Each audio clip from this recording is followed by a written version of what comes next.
Buenos días, mi nombre es Byron Terré, soy estudiante actualmente en licenciatura de Ciencias Jurídicas y Sociales de la Universidad Mariano Galvez. El día de hoy pues voy a poder tener el agrado de poder exponer el tema de lógica jurídica y ética profesional con relación al qué hacer de los abogados, ¿verdad? Eh, pues empezando en materia, pues el egresado en la licenciatura de Ciencias Jurídicas y Sociales podrá desempeñarse en el ámbito público, en organismos de gobierno, en consulados y embajadas, asesorando en diversos asuntos relacionados a la migración y relacionados a temas internacionales y también de temas de carácter interno. También en temas de los diferentes órganos del Estado, ¿verdad? Ejecutivo, legislativo y judicial. Eh, Por ejemplo, también en el ámbito judicial, pues tiene un gran auge, puesto pues puede desempeñarse eminentemente en el ámbito judicial, pues, como magistrado, juez o casos afines. Eh, en direcciones jurídicas del Poder Ejecutivo, por ejemplo, ¿verdad?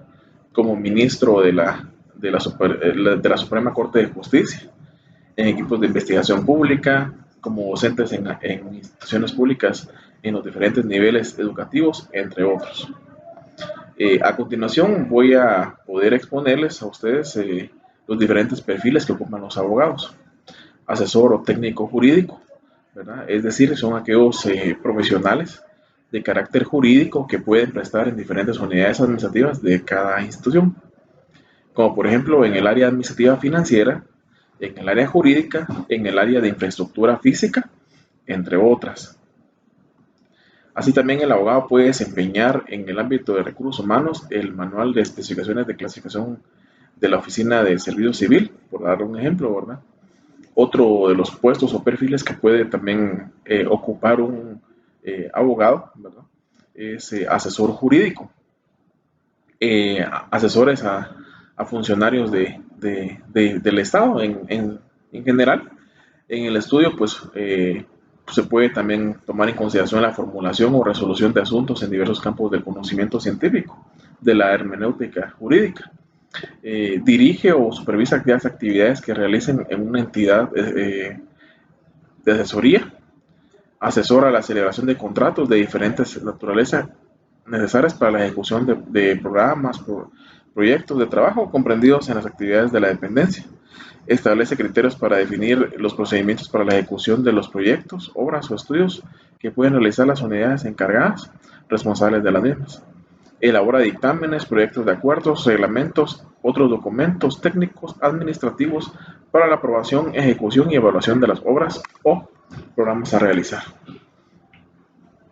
El asesor laboralista también es otro perfil y del área de recursos humanos, por dar un ejemplo, ¿verdad? Coordina, ¿verdad? Este se va a dedicar a la coordinación y la realización de estudios relacionados en el sistema de servicio civil, de dirigir y supervisar estudios e investigaciones sobre problemas de estructura, organización y funcionamiento de las diferentes dependencias del sector público en general, proporcionando las respectivas soluciones que se sometan a su consideración, desarrollando diferentes estrategias, instrumentos jurídicos, ¿verdad? Que sirvan para poder coadyuvar y dar un adecuado y oportuno funcionamiento al reclutamiento y selección del personal, asesorando jurídicamente pensiones civiles, otorgando por el Estado nombramientos y registros de personal en otras áreas afines. Revisa y aprueba proyectos en dictámenes, reglamentos o otros documentos relacionados con la administración del personal del servicio del Estado. Auxiliando a un supervisor, ¿verdad?, de la dirección, supervisando los diferentes programas de inspección y conciliación en el ámbito laboral, ¿verdad?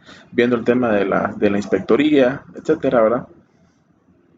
Ahora bien, como funcionario público, pues el licenciado en Ciencias Jurídicas y Sociales y abogado y notario, pues puede optar a, por el cargo de, por ejemplo, magistrado de la Corte de Constitucionalidad, de que de conformidad a los artículos 268 al 272 de la Constitución Política de la República, que es la defensa del orden constitucional, actúa como tribunal colegiado con independencia en los demás organismos del Estado y ejerce funciones específicas que le asignan la Constitución y la ley en su materia.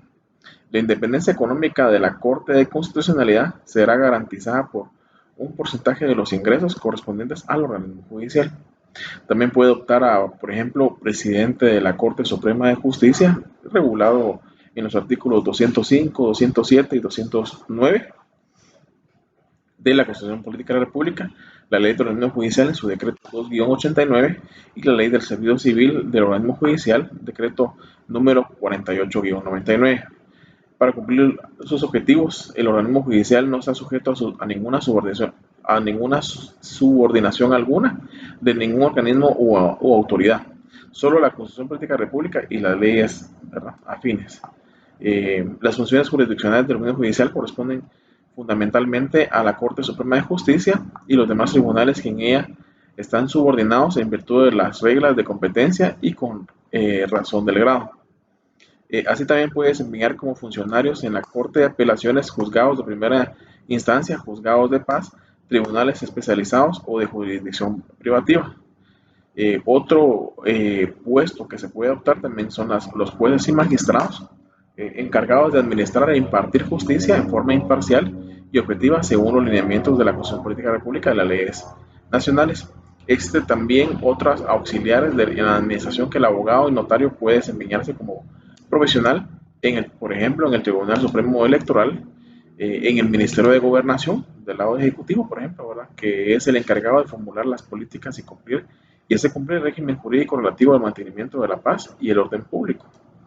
En el Ministerio Público, ¿verdad?, como fiscal, ¿verdad?, o fiscales, y también de igual forma, ¿por qué no?, como fiscal general, actuando como un órgano constitucional independiente de la administración pública y los tribunales que vela por el cumplimiento correcto de las leyes del país, promoviendo la persecución penal, investigando los delitos de acción pública y persiguiendo la justicia de acuerdo a los principios determinados de la ley.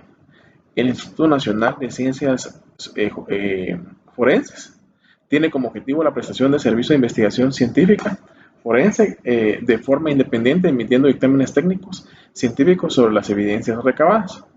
Director de la Policía Nacional Civil, encargado de resguardar el orden público, auxiliando a los tribunales de justicia en el cumplimiento de las resoluciones emitidas de los mismos. Por ejemplo, también como ministro de la Defensa Pública Penal, encargado profesional al sindicado, un abogado, defensor, ¿verdad?, velando por sus intereses, ¿verdad?, obteniendo sus garantías mínimas individuales cuando éste no posea o por una escasez de recursos económicos. Bueno, dentro del presente video, pues vamos a llegar a las partes concluyentes, ¿verdad?, en las cuales pues ya se fueron formuladas cinco conclusiones, de las cuales pues con mucho gusto les brindaré a continuación. La primera conclusión, el abogado debe ser leal al cliente, honrado y honesto. Debe aportar soluciones que siempre encaminen por la vía del derecho y por la forma lícita, es decir, conforme a derecho. Segundo, debe tener una serie de valores éticos que le permitan un mejor desempeño en la profesión, en el campo de trabajo y en la sociedad. Tercero, es importante que el abogado y notario practique los valores éticos, pues el ser funcionario público o servidor del pueblo es menester que los lleve a la práctica y que de otra manera el pueblo no dudará de sus servicios. Cuarto, el abogado debe evidenciar siempre rectitud, honradez e integridad del pensamiento y acción, lo que debe manifestarse especialmente en la lucha contra los abusos y la corrupción en el ejercicio profesional.